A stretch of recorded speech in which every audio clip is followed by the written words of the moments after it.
The new update has some very interesting changes for SaveTheWorld specifically, so I just thought I'd come on it and talk about it real quick because my opinion hasn't really changed since the last SaveTheWorld video I made. And even with this new update, I still think SaveTheWorld's in a pretty good spot, although there is some stuff I've noticed, and I'm gonna just jump straight into it about some of the bugs that I noticed. That, for one, in the new map for Ventures, which is great, I like the new map a lot. You can't really build anywhere. Like, if you try and build in certain places, you just can't place anything. There's certain spots where blue gold spawns, and it's literally impossible to get because you can't build in certain areas. And then I've also heard, at least from other players, that build the radar, sometimes you can't even build around it, and objectives, you can't build around those as well. Or if you can build around it, it's pointless because it's spawned in such a way where the husk can't get to it, so there's no point in building. You know, and that's just a few bugs and then there's one more that I noticed myself, is that seismic smash does not work. Hi, editing Hulu here. I don't think I've done this in a minute, but seismic smash actually does work now. I just tried it in this mission because I was re-recording for footage for the video, and I used it and it's working. So disregard what I'm talking about right here. I would cut it, but I'm vibing right now, so I'm gonna just leave it all in. Yes, sir. Seismic smash does not work. I tried it at least a few days ago. I think this was maybe it's past by now, but when I tried it after the new update dropped, I went into SaveTheWorld, had a loadout dedicated to it for Ventures because I just wanted to try it. The hero for seismic smash, cool. Now I leveled him up all the way to 144. Even if I could have more damage, I'd rather just have a consistency. If I'm able to pop it multiple times, like in quick succession, I'm cool with that. So that's what I put. So I leveled him up. Then I went into Ventures and doing an encampment mission, and it just wasn't doing any damage. So I'm assuming that that's bugged. But then again, I don't know. I tested that like when the new update dropped, so I don't know. But other than that, everything about the new update is cool. And I've heard people complain. I think this is specifically for the Battle Royale people. They don't like the new movement. And even though I play Battle Royale a lot, I am fine with the movement. I think I'm like the only person that's like, I'm vibing with the movement right now. I like it in both SaveTheWorld and in Battle Royale. I like it. It's super slow. It's tactical. It looks tactical. It looks smooth as hell as well. Like, and then some people say it looks clunky when you go into the side and stuff, but I think it's subjective because I'm on controller, so everything that I do is pretty much smooth compared to if you're on keyboard and mouse, you're using wooting or any of the double movement application, or you're just using double movement from Fortnite itself. It can look clunky, but I'm vibing with it, especially in SaveTheWorld as well. Like I'm vibing with the movement. I'm okay with moving a little bit slower. Although what I'm not okay with, and I've said this in a lot of my videos, is we need mobility. We need infinite tactical sprint. We need it. And I know it sounds bad because it's like, oh, you don't need to be going too fast in and out of the map. You know what I'm saying? Like, I don't know what type of excuse you could have for us not having infinite tactical sprint and SaveTheWorld. I'm not sure what you could possibly say that would be like, oh no, we don't need it. What would you say? That it would make the hoverboard obsolete? It's already garbage. And I'll be honest with you, it's garbage. The fact that I have to jump over and over again and move over obstacles, if I'm in the jungle, pretty much, if I'm in a jungle map, it's basically pointless to use the hoverboard because I have to continuously jump, and if I jump too hard, I might just jump into a hole and now I'm stuck, and now I gotta build, or I gotta mantle my way out, or I gotta tactical sprint and mantle over around things just to get back out of the hole. And if I'm in like an industrial or a city area, there's a whole bunch of cars and stuff, there's hella buildings. I have to either jump over the cars or maneuver a way around them so I can get across the mountain. It's just tedious. That's the main thing I can say about the hoverboard. It's just tedious because it's not beneficial for the terrains that we're given, especially in the new map. There's a lot of space in the new map, like at least in certain areas. But then there's other areas in the new biome. That's what I meant to say. There's certain areas in the new biome that there's a lot of ice. It's cluttered. There's a lot of buildings. The hoverboard is just not gonna do it for you. And because it's Ventures, you don't got your bearing. So infinite tactical sprint wouldn't even be as good as it would be in the normal mode. But we're already overpowered in the normal mode anyway. So I just don't see why we wouldn't have infinite tactical sprint. And before you said, no, we're not overly overpowered. We just are able to do what we want to do in the normal modes because we're able to craft what we want. Craft the traps that we want without having to worry about materials and stuff. See, Ventures is progressively, you have to keep farming over and over. Miss, you had this and that, etc. There's some stuff that goes into Ventures, but it's not the same when you are really established in the original game mode. That's all I'm saying. But infinite tactical sprint, that's the only thing I'm like I really want to see. Other than that, SaveTheWorld is like I said in my last video, it's in a really good spot otherwise. And of course there's other bugs and stuff that the community of course needs to shed light on that I don't know about.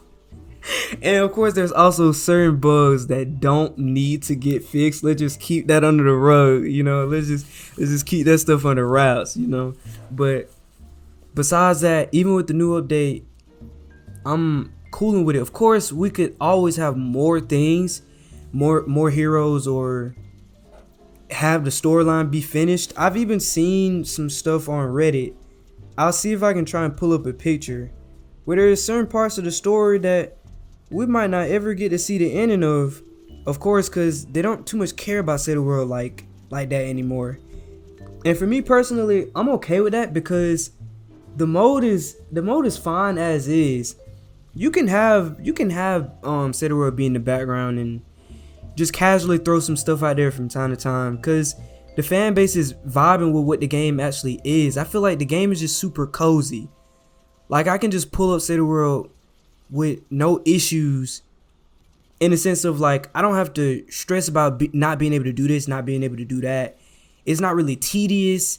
The game is just chill. I'm able to just pull it up, listen to whatever I'm trying to listen to in the background, and just chill for the rest of the time till I'm ready to go to bed or something. Like I usually, like I said in a video a while ago, I usually just play when I get off work or something because it's super relaxing.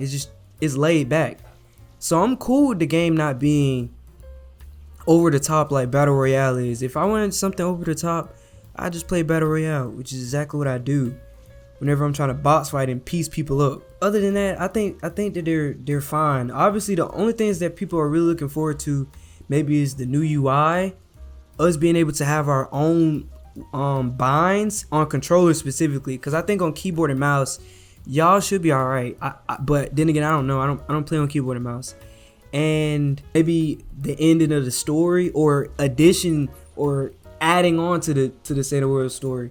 I think that's the three things that people really want to see. And of course the fourth one for me of course would be infinite tactical sprint, but that's just me being picky. But anyways, there is one more thing that I wanted to talk to y'all about concerning Ventures, and I think you've seen it from the footage that I might have in the background. I'm not too sure. If I don't have it, it's probably because my PC was struggling to record the gameplay, so I might have other gameplay. But anyway, in the screenshots or in the gameplay, I showed a situation where I'm attempting to increase the difficulty, and this is me playing Ventures. I'm attempting to increase the difficulty to get more XP, and I've noticed that people in Ventures do not like doing that because they think that the game would get too hard, and I can understand that.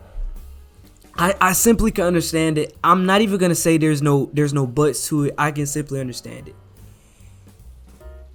And then I'm gonna contradict myself by saying the game isn't, especially early game adventures, bro, where we really need to start leveling up. Cause the quest, especially in the early section, they're so short that you're not gonna get enough XP even with the quests that you do. You're gonna need to just play missions over and over to get to the next power level.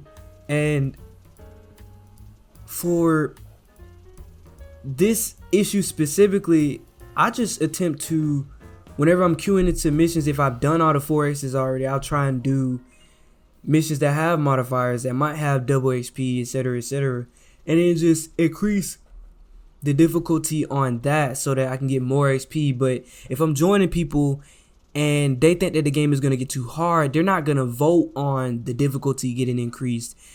And there's also the possibility that people just aren't reading. They can see the pop-up and they're like, oh, he's trying to start the game, but there's no builds around the objective here. What are you doing, man? You're trash. I'm like, no, you're trash because you're not reading. This is difficulty. I'm just increasing the difficulty. I'm not starting.